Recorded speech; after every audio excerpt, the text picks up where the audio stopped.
Assalamualaikum warahmatullahi wabarakatuh. Perkenalkan, nama saya Nurwan Akbar, mahasiswi ahli jenjang S1 Farmasi di Universitas Megarizky Makassar. Pada video kali ini, saya akan menjelaskan tentang pengertian obat, penggolongan obat, dan bentuk-bentuk sediaan farmasi. Obat adalah suatu bahan atau paduan bahan-bahan yang dimaksudkan untuk digunakan dalam menetapkan diagnosa, mencegah, mengurangi, menghilangkan, menyembuhkan penyakit atau gejala penyakit, luka atau kelainan badania atau rohania pada manusia atau hewan, dan untuk memperelok atau memperindah badan atau bagian badan manusia.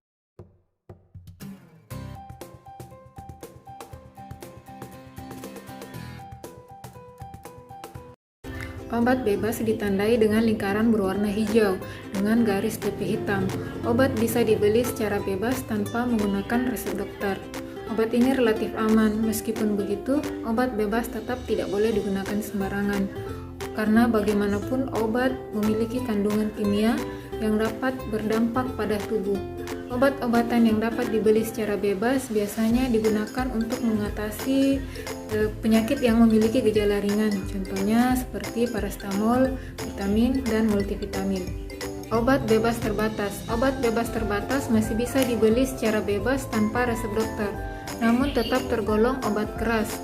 Jadi pada penggunaannya harus memperhatikan peringatan yang ditandai dengan warna hitam pada kemasan. Jenis obat ini ditandai dengan logo lingkaran berwarna biru dengan garis tepi berwarna hitam. Obat keras hanya bisa didapatkan dengan menggunakan resep dokter. Golongan obat ini dapat ditandai dengan lingkaran merah dengan garis tepi berwarna hitam dan huruf K di tengah yang menyentuh garis tepi. Obat-obatan yang termasuk dalam golongan ini misalnya antibiotik, obat-obatan yang mengandung hormon, dan obat penenang dan sebagainya. Obat psikotropik. Obat psikotropik merupakan golongan obat keras yang berbahaya, di mana obat ini obat yang mempengaruhi proses mental, merangsang atau menenangkan, mengubah pikiran atau perasaan, bahkan kelakuan dari seseorang yang mengonsumsinya. Contoh obat psikotropika yaitu diazepam. Obat narkotika. Obat narkotika golongan ini merupakan obat yang paling berbahaya. Obat narkotika mempunyai simbol seperti tanda plus dengan lingkaran berwarna merah. Obat ini hanya bisa didapatkan dengan resep dokter yang lengkap dengan tanda tangan dokter, nomor izin praktek dokter, dan tidak dapat menggunakan kopi resep. Obat ini dapat menimbulkan ketergantungan dan merugikan apabila dipergunakan tanpa batasan dan pengawasan. Golongan obat narkotika berbahan dasar tanaman atau buatan sintesis maupun semi-sintesis. Contoh obat narkotika yaitu kodein.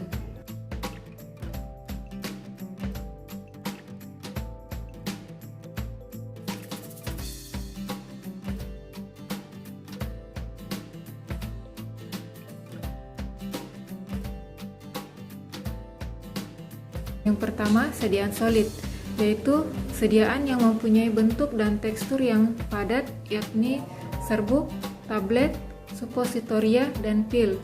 Untuk sediaan tablet yang paling banyak orang tahu yaitu diminum dengan menggunakan air putih. Tablet ada yang tidak boleh dikunyah, tidak boleh digerus, dan tidak boleh dipotong-potong. Nah, perlu kita ketahui ada beberapa jenis tablet berdasarkan cara penggunaannya, yaitu yang pertama, tablet kunyah. Obat tablet yang disarankan untuk dikunyah, contohnya seperti antasida yang digunakan untuk menetralkan asam lambung, biasanya dengan cita rasa mint yang diharapkan dapat memberi sensasi menyegarkan pada saat perut sedang terasa penuh akibat asam lambung yang berlebihan. Yang kedua yaitu tablet effervescent. Cara penggunaan tablet effervescent adalah dengan dilarutkan dalam segelas air putih kemudian diminum. Jadi tablet jenis ini sama sekali tidak dapat ditelan bulat-bulat ya. Obat ini akan menimbulkan gelembung udara. Hal ini karena tablet mengeluarkan karbon dioksida saat dilarutkan. Ketiga, tablet sublingual. Tablet sublingual juga adalah salah satu jenis tablet yang tidak disarankan untuk diminum utuh. Tablet jenis ini dikonsumsi dengan cara ditempatkan di daerah bawah lidah. Tujuan pembuatan tablet jenis ini adalah untuk terjadinya absorpsi obat ke pembuluh darah secara cepat, sehingga efek kerja obat pun akan cepat terjadi pula. Sehingga formulasi tablet sublingual kebanyakan digunakan untuk obat golongan nitrat seperti isosorbit dinitrat. Obat ini digunakan dalam penanganan angina untuk membuka pembuluh darah yang tersumbat, oleh karena itu kerjanya harus cepat. Yang keempat adalah tablet isap.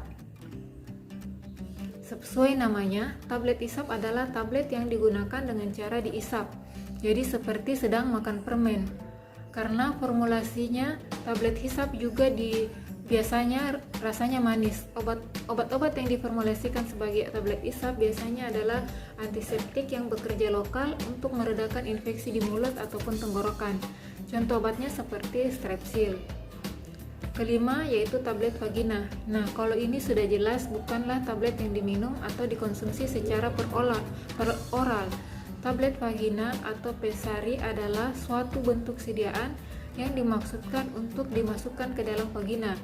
Contoh obat yang paling umum beredar dan sering juga diresepkan oleh dokter dalam bentuk tablet vagina adalah anti jamur clotrimazole, digunakan untuk mengatasi keputihan akibat jamur. Oleh sebab itu sediaannya digunakan di vagina.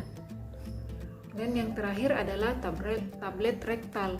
Jika tablet vagina tadi dimasukkan ke dalam vagina, maka tablet rektal atau lebih lazim disebut suppositoria digunakan dengan cara dimasukkan ke dalam dubur atau anus. Di dalam anus, obat akan meleleh dan diserap oleh pembuluh darah yang ada di sana. Obat analgesik atau penghilang rasa sakit, pencahar, serta obat untuk meredakan wasit. Semisolid. Semisolid merupakan produk topikal yang digunakan untuk diaplikasikan pada kulit atau membran mukosa untuk memberi efek lokal ataupun sistemik. Contohnya seperti salep, krim, pasta, dan gel. Untuk penggunaannya dengan cara dioleskan tipis dan merata pada bagian kulit yang sakit sesuai petunjuk atau aturan pakai. Liquid adalah sediaan yang berwujud cair yang mengandung satu atau lebih zat aktif yang terlarut atau terdispersi stabil dalam medium homogen saat diaplikasikan. Contohnya seperti larutan, suspensi, dan emulsi.